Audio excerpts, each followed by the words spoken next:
back to digits. Today we'll be discussing 12-1, which will be plotting ratios and rates. So it's time to break out the graph paper again because it's time to use it again. Let's go ahead and get started.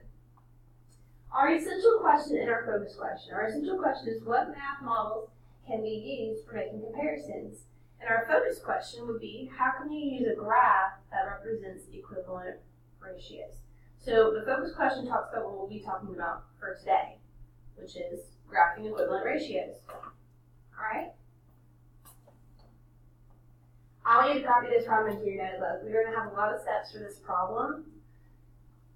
So go ahead and get them. A car travels at a rate of 50 miles per hour. Use equivalent ratios to graph the distance the car travels over time.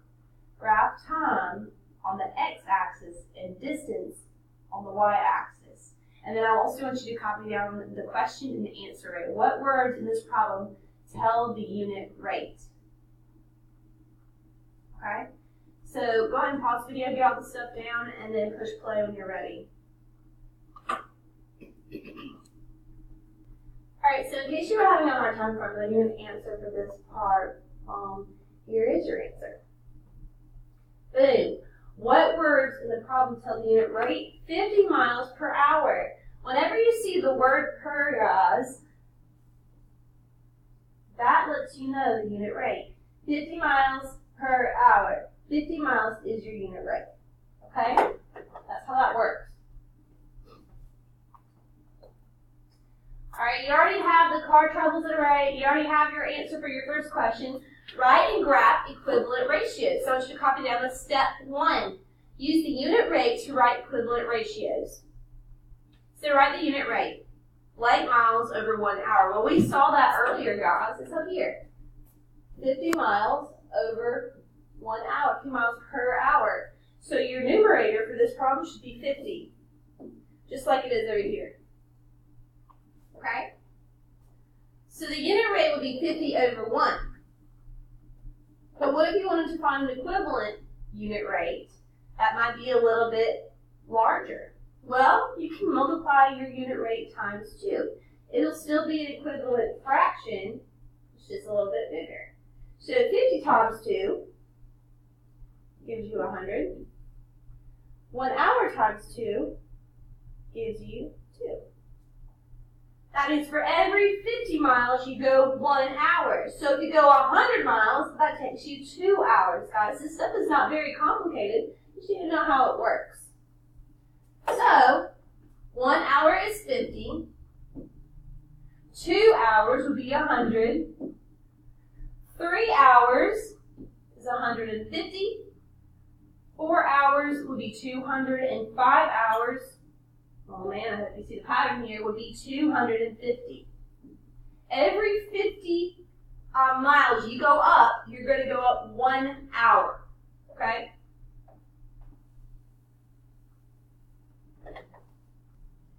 Alright, let's keep going. Alright. Again, you're still in the same problem. This is still about the car traveling 50 miles per hour. But instead of step 1, I want you to copy down step 2. And this. And you're going to use your distance time chart to fill out the blanks for step 2. Use an ordered pair to represent each ratio on the table. You want your x coordinate to represent the time in hours. So your x is your time. Your y is your distance. Now we know we're making an ordered pair. Your x comes before your y. We talked about that a couple units ago. Okay? So, if your x is talking about your time, your y is going to talk about your distance. Oops. There we go. So, 1 to 50, 2 to 100. 150, that would be 3. 200 is 4. And 5 is 250. Okay? So it'll tell you what order you're supposed to write them in as you go along. Just make sure that you're reading the directions carefully so you know what it wants you to do. Copy all this stuff down, guys. That way you won't ask any questions. You can just look in your notes.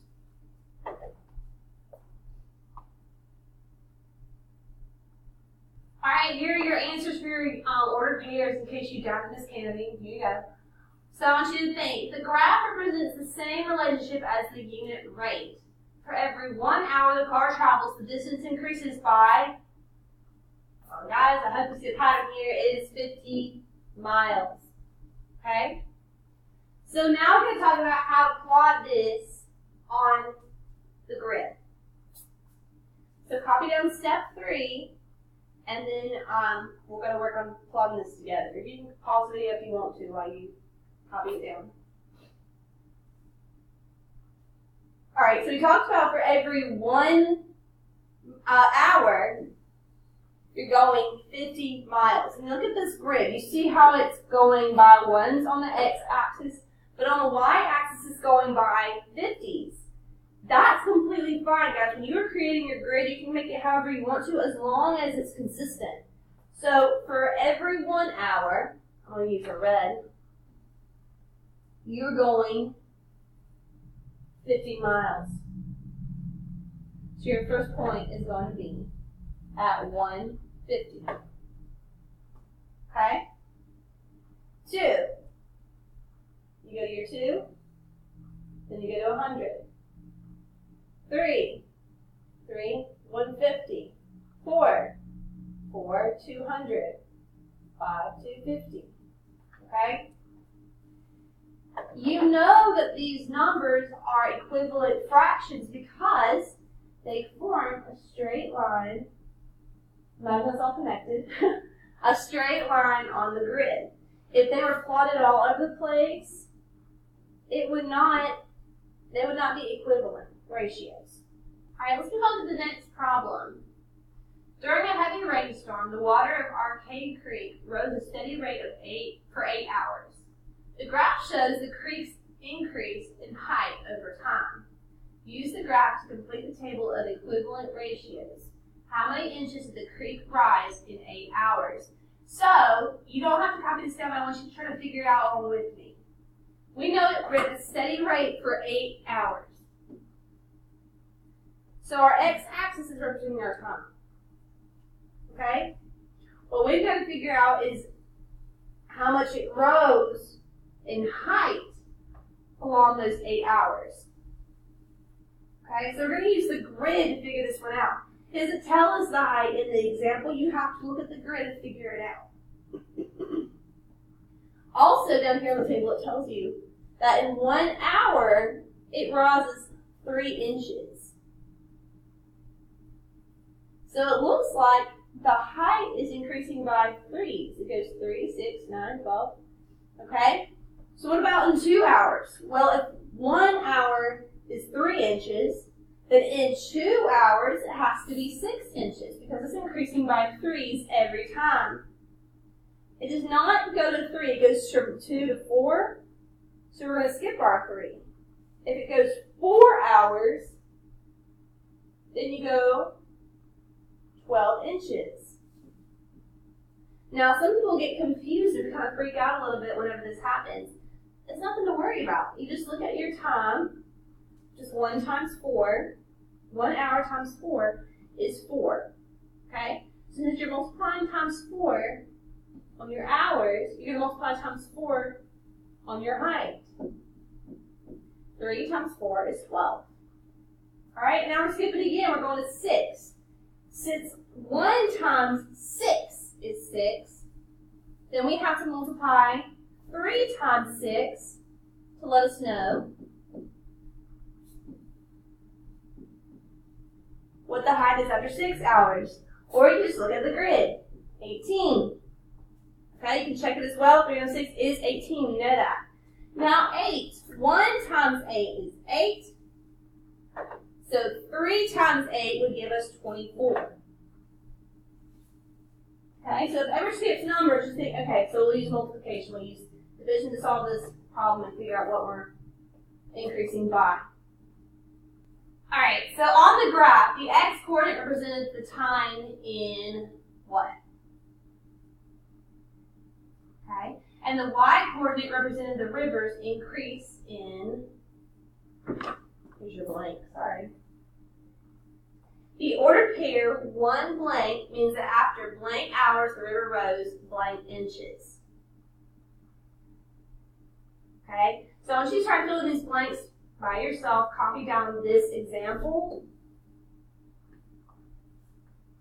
And then see if you can figure out, so the creek rose blank in 8 hours.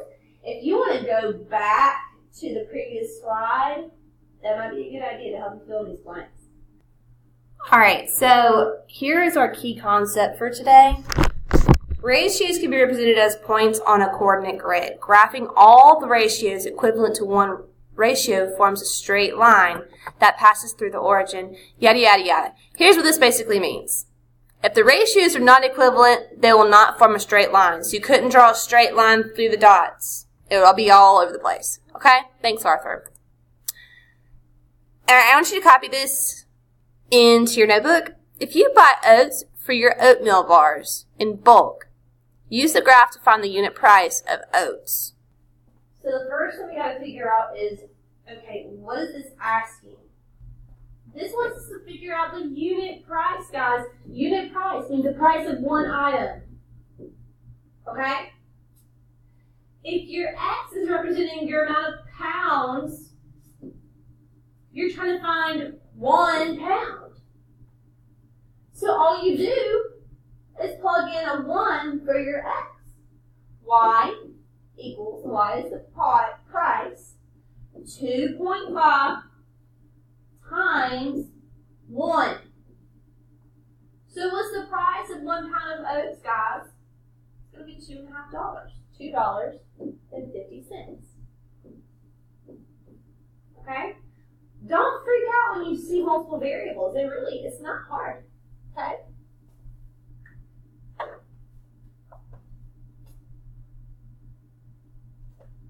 My touch screen on this thing is not working, so I have to keep going on my keyboard. Okay, based on the graph, could the unit rate also be 0.25 hundredths of a cup of flour per cup of oats? So look at this graph right here. Y equals 1/4 X. Now since this right here is saying 0.25 a cup of flour per cup of oats, it means you're trying to go to 1 cup of oats. X represents your oats. So you're doing Y equals 1/4 times what, guys? 1. Oh my gosh, it's so easy. Oh. They're asking, can it be represented as 0.025? Well, all we have to do is turn that 1/4 into a decimal to see. So 1 divided by 4. 4 goes to 10. Twice gives us 8. 4 goes to 20. Holy smokes! Check this out. Yes, it can. Okay? Look how easy this is. Oh my gosh. So easy.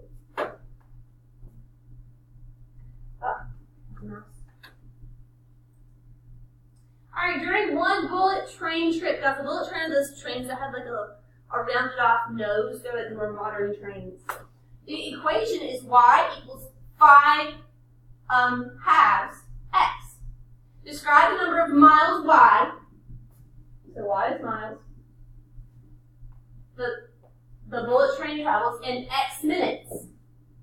Write a statement that describes the speed of the bullet train. So your minutes is represented by your 2.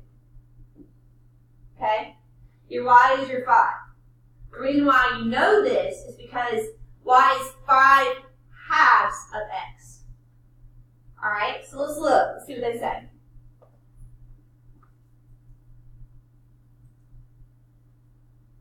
Here's your graph. So for every 2 on your x-axis, you have 5 on your y-axis. Look how easy this is, guys. You're just plugging in the numbers. So what if you wanted to make an equivalent fraction? Well, what if you wanted to do 4? If you were to have 4 on your x, you would have 2 on your y because you're multiplying times 2.